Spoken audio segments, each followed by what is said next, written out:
वजीर आजम की मेरिट पर नो कॉम्प्रोमाइज पॉलिसी, हर वजीर को लिख कर देना होगा कि टारगेट पूरा होगा।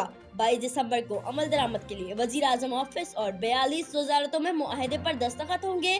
फैसलों पर अमल दरामद में ताखीर पर सेक्रेटरी ठोस जवाब देंगे। भारत का यूएन मुबस्सिर मिशन की गाड़ी पर हमला, पाकिस्तान ने मामला अक़वाम मुत्तहिदा में उठा दिया। भारतीय फायरिंग की तहकीकात के लिए सेक्रेटरी जनरल और सलामती काउंसिल के सदर को खतूत। बताया गया कि भारत ने अपने अंदरूनी मामलात से तवज्जो हटाने के लिए अक़वाम मुत्तहिदा की गाड़ी को निशाना बनाया। आरएसएस और बीजेपी फॉल्स फ्लैग ऑपरेशन की तैयारी कर रहे हैं। जंग बंदी मुआहदे की खिलाफ वर्जियां अक्सर की जाती हैं।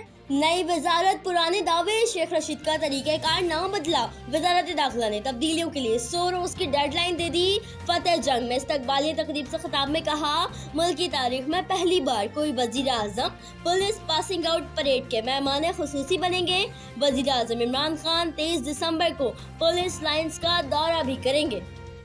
फिरदौसा शिकावान की मार्शल आर्ट्स में गहरी दिलचस्पी। आमिर खान ने मरियम नवाज से बॉक्सिंग का चैलेंज दिया तो कबूल कर लिया, मगर मरियम औरंगजेब और उस्मा बुखारी को ब्रायलर मुर्गियां कह दिया।